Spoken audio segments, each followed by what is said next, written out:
Joining me this morning is one of the great entrepreneurs in the United States, Donald Trump. Thanks for joining me. Thank you, Eric. There's a lot of news today about the debt ceiling and what's going on. I want to ask you about that. And Mark Steyn, the columnist and guest host for Rush Limbaugh, had an interesting column the other day. Given the history of the Trump organization, he says that having Congress have the debt fight is having a debtor negotiate with a debtor instead of the debtor and the creditor negotiating with each other.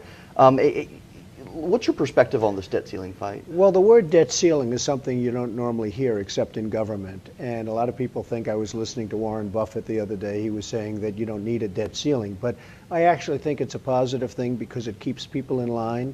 I think the Republicans have such an advantage right now. They're holding all of the cards. I don't think they're playing the cards well. They're looking bad in the media. They're not doing a good public relations job. I think Obama so far is looking better, and that's a shame because they have the cards. The Republicans can really do something great. They can bring this country back to where it should be, and believe me, it's a long way from that point right now, because the debt ceiling being used as a negotiating pawn can be a tremendous thing. You could get rid of Obamacare, which is a disaster.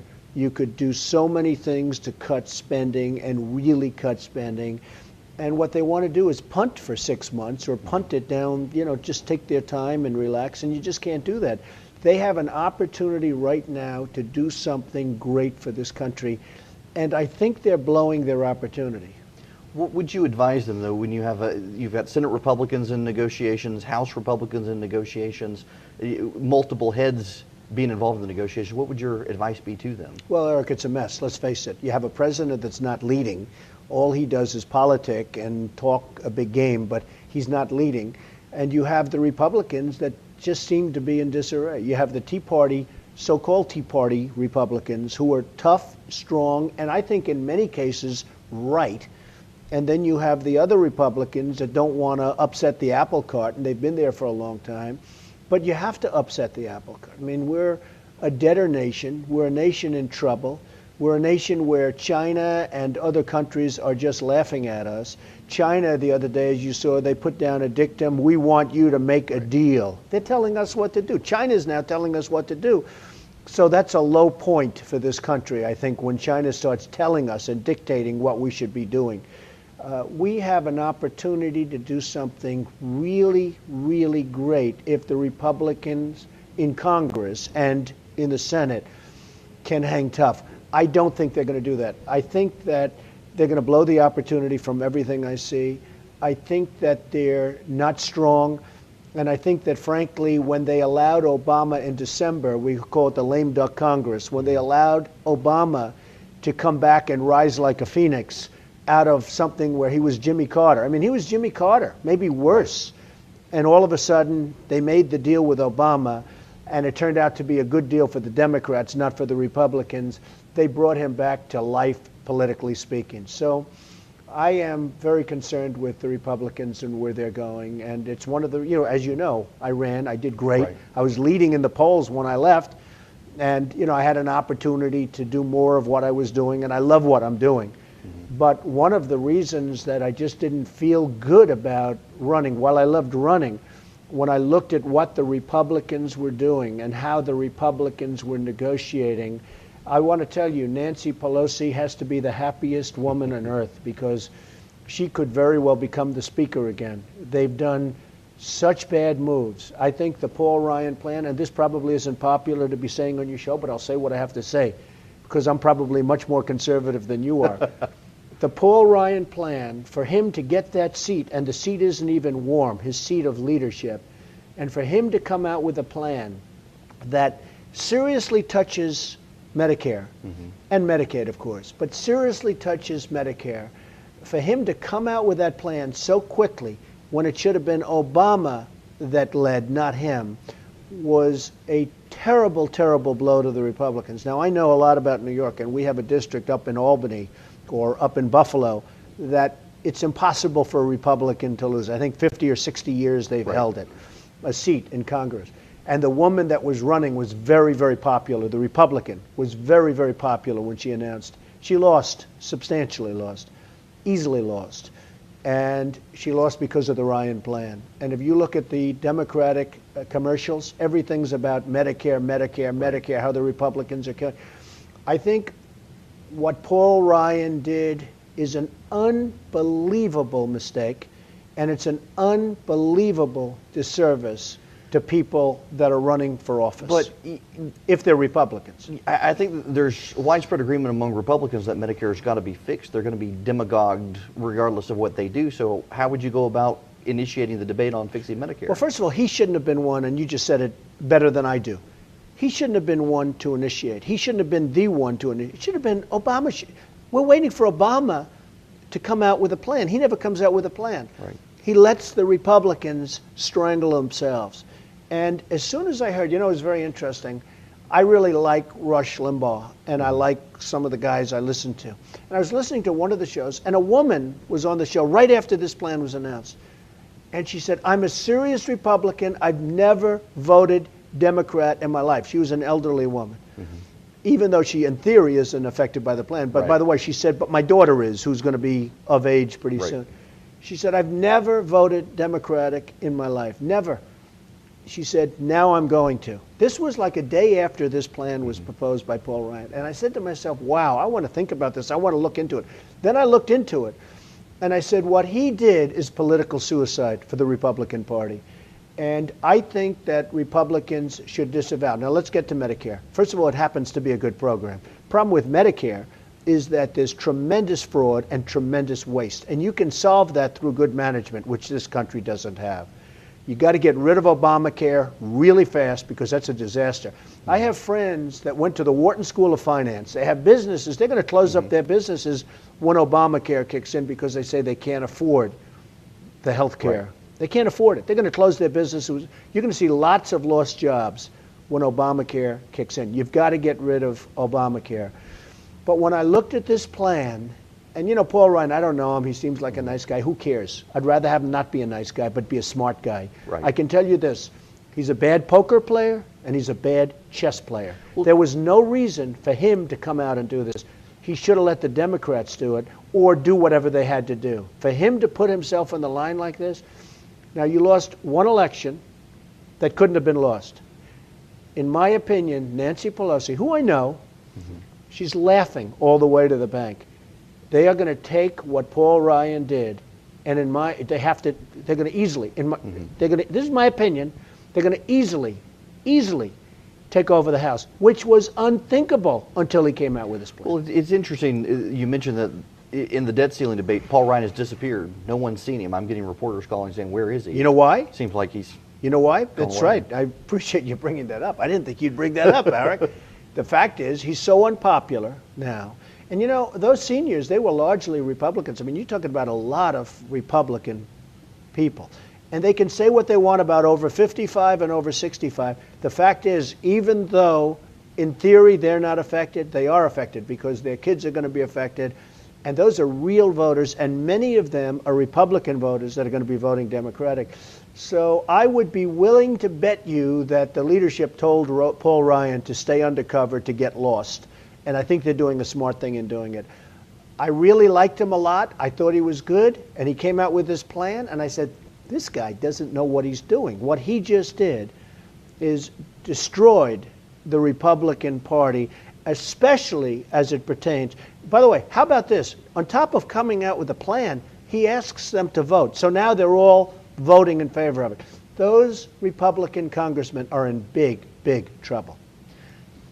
You mentioned you liked being on the campaign trail. The passion that I'm hearing do you think you could have been effective in steering the debate had you stayed on the campaign trail? Well, I had a lot of things happening. I mean, it's, as somebody said, you very rarely walk away from a tremendously successful television show in order to take a shot at something. Now, I was doing more than taking a shot because I was watching David Gregory, who I happen to think is a very good moderator and a good guy. I was watching Meet the Press the Sunday before the upfronts for NBC. And as you know, Mike Huckabee and myself were in first place. I was in first place. It's funny, we were both in first place and we both left. Now, I left for two reasons. Number one, I have a great show that's a big success. And it's hard to say, I'm going to leave 2 hours of primetime television in order to get beat up by people that don't know what they're doing. And the other reason was I was so disappointed with the Republicans and the stupidity that I've been watching and the way the Republicans have been handling themselves. I'm a Republican, by the way. I'm a conservative, I'm a Republican. But the stupidity that they've been showing bothered me greatly. So I said to myself... But now, is this stupidity anything new? It seems to me no, that they've been around this way for a while. Yeah, it's been there for a while. I mean, when you think of it. Well, look, it started with lame duck, where they, Obama came back. They allowed Obama to come back. If they had him, it was over. And they allowed him to come back. And with a bad deal, by the way. It wasn't like, oh, gee, this is a good thing for the country. Because the country comes first. The country comes first. So if it was a great deal for the country and it helped Obama, I think that's good. But they made a bad deal and a bad deal for the country and they let Obama come back. That's bad. That's number one. Number two, I look at the Paul Ryan plan and I couldn't believe that he did it. And then I start hearing people talk about it. And the funny thing is, so many Republicans are so out there trying to defend it. And I watched people that were very, very popular in their districts, congressmen, go back to their district and just get absolutely vilified in their district. And I said, these people are in serious trouble. These are popular people that never even thought about losing their district, that I think many of them are going to lose their district. So something has to be done with Paul Ryan. And yes, there's tremendous waste and there's tremendous fraud in Medicare. But Medicare itself is a great program. People love it. But politicians for years have been talking about waste, fraud, and abuse in Medicare, the Pentagon, Social Security, you name it. No one's ever gotten rid of waste, fraud, and abuse. That's because of bad management. Because we have a president that's a bad manager, and we have lots of other people that are bad managers. I got involved with some of the senators over the United Nations because they said they were going to spend $3 billion to build the United Nations. And I built a building right across the street that's much taller than the United Nations. It's called Trump World Tower. Big success. Derek Jeter lives there. It's a great success. And it's 90 stories, depending on the way you want to count the floors, 72 or 90. But it's double the height of the United Nations. And I got a call from a major ambassador. And he said, Mr. Trump, I read where you spent $350 million to build a building that's a much, much taller, bigger building than the United Nations. And yet we're going to spend $3.5 billion to renovate the United Nations, to renovate it. And they said, why? Is there something I don't know? I said, no, you're very smart. It should cost $400 or $500 million and you should have it gorgeous. So I met with Kofi Annan, who was a total stiff, and I told him what I wanted to do. I said, listen, instead of spending $3.5 billion, I will renovate the building for you for less than $700 million. If it costs more than $700 million, I'll pay for it myself. And the difference between my $700 million job, and I just built a building that's 90 stories across the street, the equivalent of 90 stories across the street, for a fraction of that, for 10%. I mean, like for 10% of what you're talking about. And my building, by the way, is brand new, and yours is just a renovation, which is much less expensive if you know what you're doing. So I said, I will renovate them. And the only reason I used $700 million, because I didn't want to have to pay for it, so I used $700 million.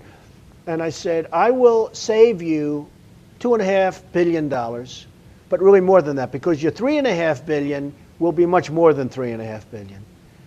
So he said, thank you very much. I would like to thank you. Then the doors opened up, and there were hundreds of reporters, and I was standing just like I am with you. I'm sitting in a chair, and all these reporters are taking my picture. I said, what's this all about? It was like a PR moment for him. I didn't care about that. I said, I will save you $2.5 to $3 billion. He said, I will get back to you. He never got back to me. That was 4 or 5 years ago. The United Nations is a catastrophe. Right. The cost overruns are phenomenal. The billions of dollars that are being spent, nobody even wants to talk about it. It's a total catastrophe. Well, this country is the same thing. You look at our roads. You look at our highways. You look at the kind of money that's wasted on disgusting roads. I go to Abu Dhabi. I go to different places. The roads are lined in gold. You come here. You come into the Lincoln Tunnel. It's like we're in a third world country. So not only are we doing badly, not only do we owe trillions of dollars, a word that nobody ever heard of 3 years ago, but the country is in such bad shape from an infrastructure standpoint. It's not like, oh, we owe money, but we fixed the place. We owe money because we're building schools in Afghanistan. Mm-hmm. We're building highways and roadways in Afghanistan and Iraq. And by the way, Iraq has so much oil. Why are we spending? You know, I made the statement during my campaign, which was actually among conservative and smart people, not the stupid people, they didn't like it, but it was actually a very popular thing. I said, look, we've gone to Iraq. They have the second largest oil, as you know, reserves in the world. Right. Second largest after Saudi Arabia. Nobody knows that. You know, people think Iraq, poor, oh, it's too bad. They're second after Saudi Arabia. I said, we should take the oil. You know, in the old days, you win a war, you got a war, okay? You keep it. We're the only one. We spend trillions of dollars on these wars, and then we leave. And by the way, Eric, as sure as you're sitting there, you got to play this back in a couple of years, assuming nothing happens with Trump. But as sure as you're sitting there, the day we leave, it's already happening, by the way, Iran will take over Iraq because they want the oil fields. Right. And all of our soldiers will have died in vain. What I said is that we take the oil. Every soldier that was lost, we give the family $2 or $3 million. You know what that is? Nothing compared to the value of those oil reserves. So every family who lost a son or a daughter in that war gets $2 or $3 million. Every family whose son lost their legs and their arms gets millions of dollars. You're talking about peanuts compared to the values of first of all, the values of what they did, because they've really sacrificed their limbs and their lives, and they get nothing. Now think of this. You're a parent and you lost your son, you lost your daughter, or you have a horribly wounded son or daughter because of Iraq. By the way, and a lot of the weaponry against us was supplied by Iran, right? So you're a parent. And now you leave, and you hear all of this nonsense about democracy in Iraq. There's no democracy. It's never going to be democracy. It hasn't been for thousands of years, and we didn't change it in a few years. So you look at what happens. I guarantee you that as sure as you're here, Iran goes in, and they take over Iraq. 100%. And the sad part is, you know, for years they fought each other, Eric. It's back and forth. It was like this. The line would move 2 feet because they were sort of similar in strength. Well, we've decimated their army. We've totally decimated their army. So now Iran doesn't want to do it while we're there, even if we have one soldier, because they don't want to get involved. But we won't have the appetite to go back. Once we're gone, we're not going to have the appetite to go back. So I'm only saying this. We're there now. We won the war. We should take the oil. Now, one of the reasons we should take the oil, very simple, because if we don't, Iran is going to take the oil. Actually grew up in Dubai during the Iran-Iraq war. You mentioned Abu Dhabi. I'm curious, shifting topics somewhat. I know you're building or have built properties in Dubai. How are your international properties doing in relation to properties in the U.S. with the economy? Well, we're doing well internationally. We're doing jobs in different places, but we're doing well internationally. But the world is a much stronger place outside of the United States. I mean, look, every deal made with the United States is a good deal for the other country. Now, I don't know who our negotiators are. Probably diplomats. A diplomat's a person that studies how to be nice. I don't want a nice person negotiating for me. Every deal. If you look at Colombia, last year Colombia in their trade with us made $4 billion. That's a small country. China is going to make this year $300 billion, and I don't know if you just saw last week it came out that they're making much more than they anticipated off the United States.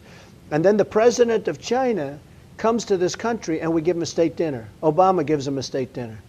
They're ripping us, and I deal with the Chinese. I just sold an apartment for $33 million to a guy from China, right? Nice guy. Gave me a lot of money. I have others that give me a lot of money. I do very well with China. But the fact is that they're laughing at us. They think we're stupid. They think we're stupid. China is going to make this year at least $300 billion, call it profit, on the United States. China is so outsmarting us, it's an embarrassment. When I meet people from China, and I have friends in China, when I meet people from China, I'm embarrassed. I'm actually embarrassed. And they know it, and they understand it. They think we are so stupid, their head spins. Do you view China more as a strategic rival or as an enemy? I view them as an enemy. They are, you know, an enemy in every way other than war at this moment. Now, by the way, because of all the money they've ripped from us, they're building their armies, they're building their Right. battleships, as you know, they're building their Air Force, they're building a aircraft company to compete with Boeing. I sort of feel badly for Boeing because Boeing is going to have a rival that's going to be government sponsored to a large extent, even if they say it's not. But they're taking the technology from Boeing and they're going to be making aircraft to compete with Airbus and Boeing. It's a very, very, very, very sad thing that's going on with China, and we have nothing.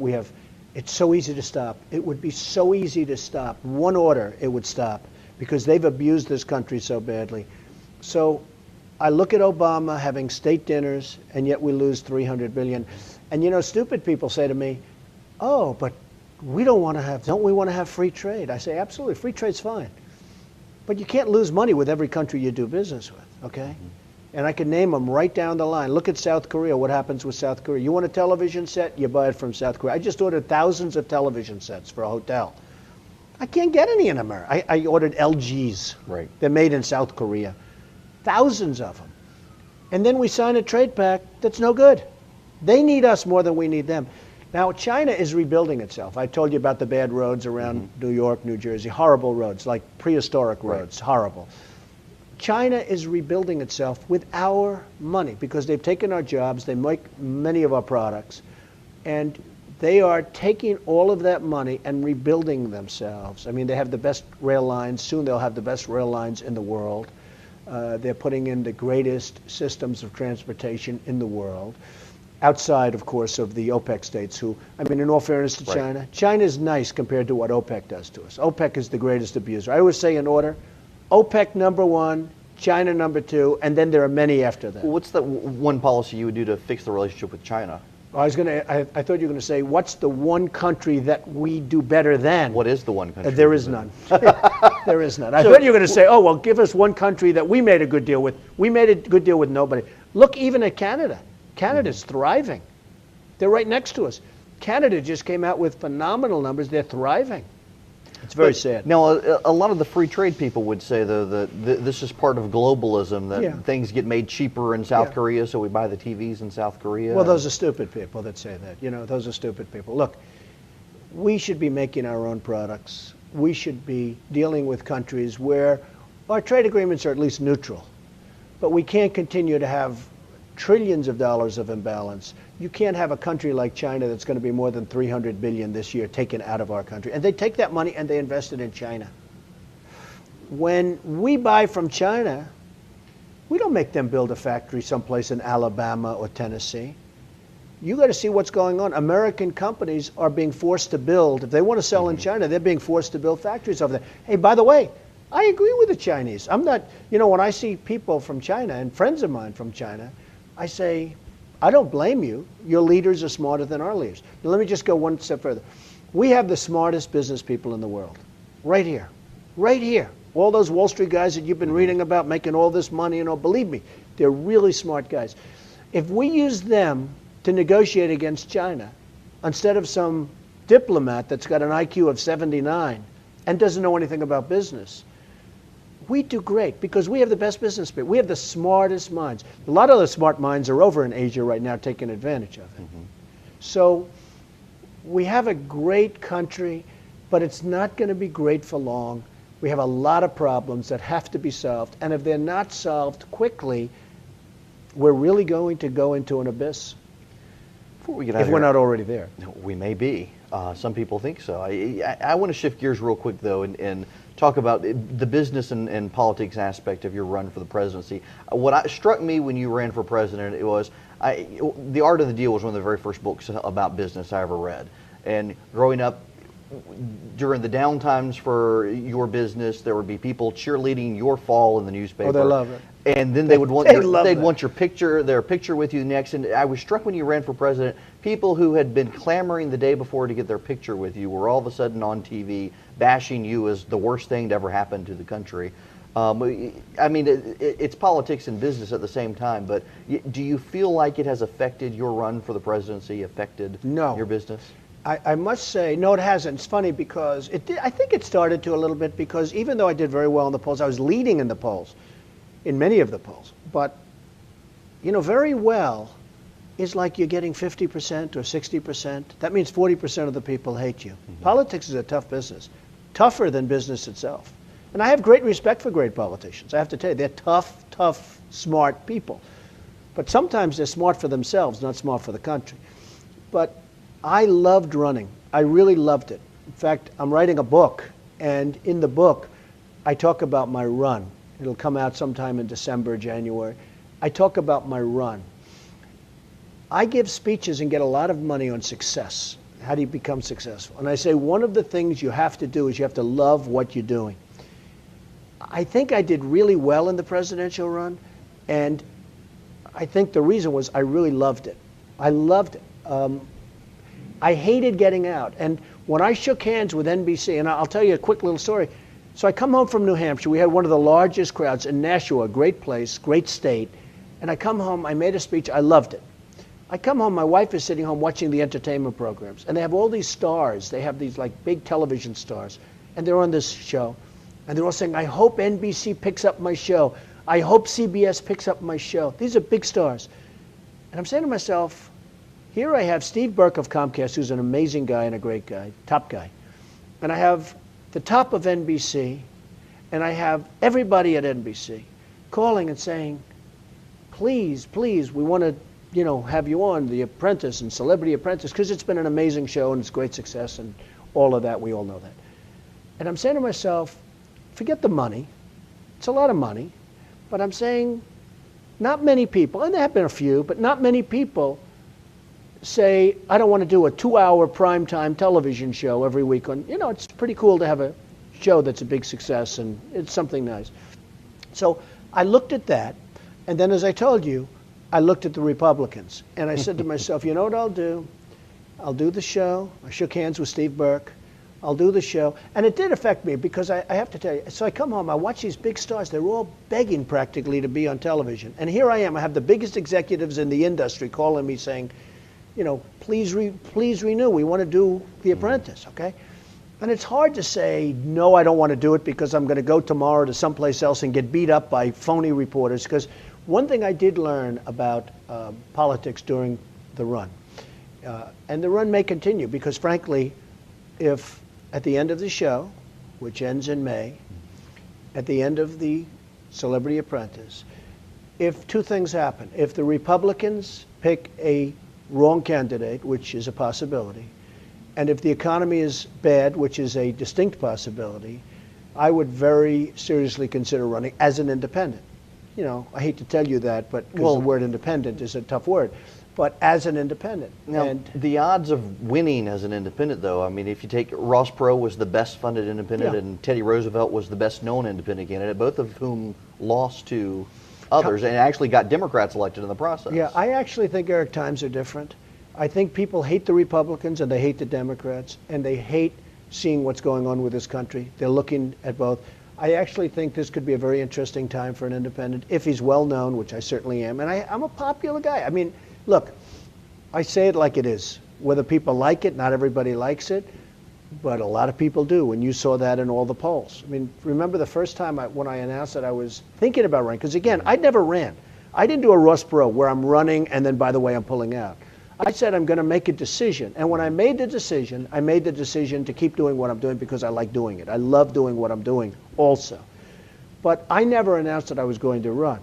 People thought I might, people thought I might not, but I never said, I didn't do what Ross Perot did. I didn't say I'm running and then pull back and then go back in.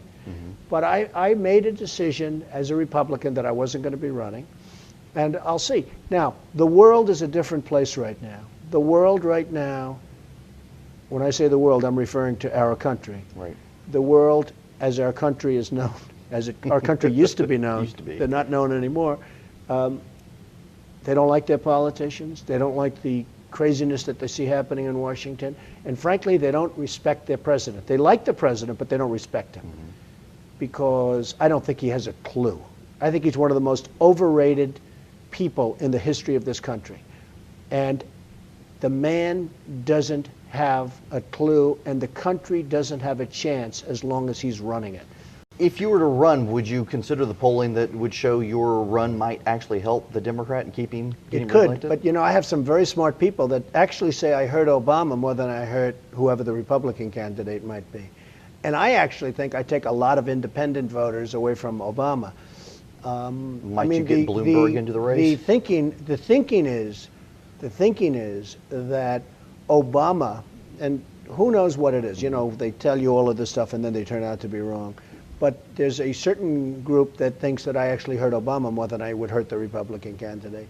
So I'm thinking about it. But two things has happened. The economy has to stay bad and maybe even get worse, which I think will happen because the leadership is so bad. And the other thing that has to happen is the Republicans have to pick somebody. We know it's not going to be Ronald Reagan, unfortunately, right. Okay?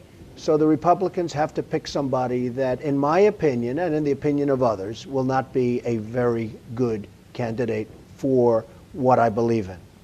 With the buzz these days that Rick Perry might be getting in, what do you think about him? Well, I don't know him. It'll be very interesting. I think it's good that he's getting in, but I don't know him. Half the jobs in the United States have been created in Texas in the past couple of years. Do you have business interests in Texas? I have friends in Texas, not business interests, but I don't know him. I met him one time at the Correspondence Dinner. Interesting subject, the Correspondence Dinner. I go to the Correspondence Dinner, and everybody is absolutely, couldn't be nicer. I go in, and there's a tremendous amount of paparazzi. I was a candidate at this time. So the paparazzi is screaming at me, are you going to run? Are you going to run? Okay, that's number one. But the thing they really want to know, will the president mention your name? I never even thought of it. I'm just going to the dinner. And I went with Lally Weymouth of the Washington Post, right? I was at her table. So I say, I don't know. They say, will he mention? They kept screaming, will he? I said, I don't know, probably not. So I get to the table, and Obama devotes a huge portion of his speech to me. Jokes, not bad jokes. It was okay. Then they had a comedian, Seth something, who was terrible. I mean, he couldn't speak properly. He had marbles in his mouth. But Obama was good. And he was fair, and he was cute. He picked a picture of the White House with Trump on it, Trump White House, and it was all cute. But I wanted to be stoic. I wanted to keep a stoic face. I don't want to be laughing too much. But I loved it, and I had such a good time. And I actually hit my wife under the table. I said, the way you do, where you wanted to listen to something. I said, baby, do you believe this? The President of the United States is devoting most of his speech and almost all of his jokes to me. This is cool. This is great. I liked it. I had a great time. So I had a great time at the dinner. I leave, and everybody said that was amazing. The next day I read in the press, Trump hated the dinner. Trump felt he was humiliated. Trump, such that. Lies. They made it like I didn't like. I loved it. I really loved it. And I was impressed, and I was surprised that he would devote so much time to me. And I really had a great time, and people with me had a great time. And we left, and we talked about it. And the next day, Trump humiliated at dinner. Trump was stoic. He didn't want to look at any. It was ridiculous. I had such a great time. And that was the beginning. That was when I started realizing how protected Obama is, and what really liars the certain members of the press are. I mean, there are people in the press that are horrible. I mean, horrible in order to protect this guy. And I never understood why. I don't get it. They protect him like he's their child, and I don't understand. But I had a great time at the Washington Correspondence Dinner. Couldn't have had better. Was shocked that he devoted so much time to me. Was impressed that he devoted so much time to me. Left, went to sleep, woke up, and read how I hated it. I mean, it's terrible. Honestly, it's terrible. Speaking of enjoyed it, you really are an American success story. Your grandparents, like my grandparents, were immigrants to this country. Your mother was an immigrant to the country. You've got a great story on immigration, given your background and your successes. What do you think about the immigration conversation we are not actually having in the country right now? Well, everyone's afraid to have it because it's a very tough conversation. But it's sort of simple. You either have a country or you don't. You either have a line where you have people that live in this country or people of this country, or you don't. So either you're going to have a country or you're just going to have a free-for-all. And I hate saying it, because it's not necessarily nice, because you have wonderful, we're all people, whether they're in Mexico or any place else, we're all people. But you either have a line in the sand, you either have a country or you don't have a country. So to me, it's fairly simple. Now, you even talk about security risks and everything, and you look at the kinds of crime that's committed in, you know, some of these border states, it's very tough. But you have to create, you have to have a country. You have to know how many citizens you have. You have to have a degree of respect. When people can just pour over and then go back, by the way, take the money and go back to their country and spend it. Because you know what? They don't want this country. They want to go back to their country. Even if they're living in conditions that you wouldn't want to live in, they want to go back to their country. That's their home. I've seen it 100 times. I have people, they come here and I see them, and they work hard to become a citizen. They get their green card. They do the whole thing, and they're doing a great living. And they came from poverty in another country. And I say, so what are you going to do when you retire? Oh, I'm going back to my country. My country is the most incredible country. That's the way it is. You know, that's human nature. That's life. But they take the money from our country and then they go and spend it in their country. So it's a problem. Now, I read one article recently that I found amazing. That immigration, that the people aren't crossing the border anywhere, not because of us, because we're doing anything, but because the standard of living in their country is getting better than the standard of living in the United States. And they can make more money by staying in their country than they can by crossing the border. And in one way I said to myself, wow, you know, that's like a backhanded slap. But where the money and the economy is better in their country than it is over here, so they don't even bother. There's actually a recent article I read about Americans immigrating to China because the entrepreneurial spirit is more alive in China now than here. Well, I've had many, many very, very smart kids come to my office where I know the father or the mother, and they want to see me and talk about, you know, they're going to college. And they say, Mr. Trump, where would you recommend I go?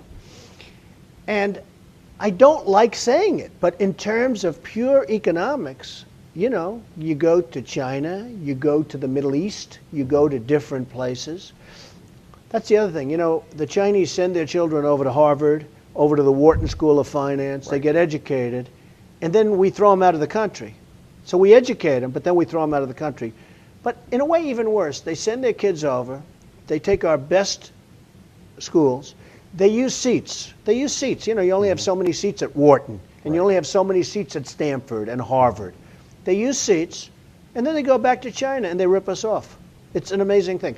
We run this country so stupidly, it's hard to believe. But when you think of that, they come from foreign countries, they get educated in our best schools, therefore taking places of people from our country that could be educated in those schools.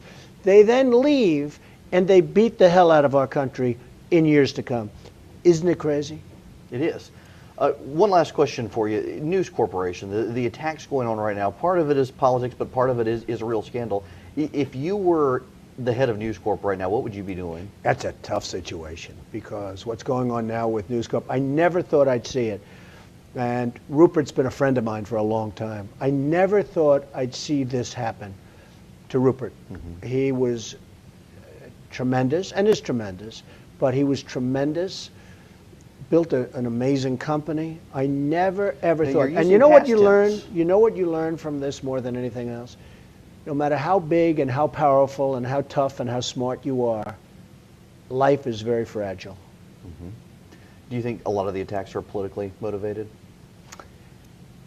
Yes, I think so, but they've allowed themselves to be attacked by doing whatever supposedly was done. Now, maybe it wasn't done, but it sounds certainly like it was done, at least in the one newspaper. So they've allowed that to happen. Certainly it's political. I mean, people that were petrified of Rupert for years, and even other newspapers, you see it now with the Times, and you know, the Times, every day they have 2 or 3 stories about it, right?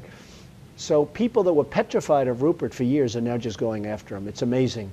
The feast is on. And, you know, I'm surprised that that was allowed to happen. But it does show, more than anything else, Eric, and I say this and to all of your viewers, and you have a lot of them, congratulations. Thank you. But I say to all of your viewers, no matter how smart, no matter how tough, no matter how cunning you are, life is fragile. Is it true you marched up Fifth Avenue when you were in high school? Yes. I was at New York Military Academy, and I was a very high-ranking cadet. And I was at the front of the cadets as we marched up Fifth Avenue. And we marched from about 42nd Street to 68th Street for the Memorial Day Parade, which in those days, today you hardly have one. But in those days, it was like a big thing, because in those days, people were proud of this country. But I was the leader of the parade in my school, and I marched up the Fifth Avenue. I had the sword and the whole thing, military academy, right? It was great. And I look at those pictures now, and Trump Tower wasn't built, and I look around and all the buildings I've built, it's sort of an amazing thing. But before that, there was no Trump. Nobody knew who Trump was. You've been the leader of a parade for a while. Reading some of your biographies, a lot of people credit you with the revival of Manhattan and the real estate. Well, I think I've done a really good job, and I've put a lot of people to work, and I've got a lot of people through school, through the money that I've paid them. And, I'm very proud of the job I've done. But I've employed tens of thousands of people, much more than that, and over the years. And, I've done some things that I'm very proud of. Donald Trump, thanks very much for joining us. Thank you very much, Eric. I'm Eric Erickson. You've been listening to my interview with Donald Trump. Have a great day.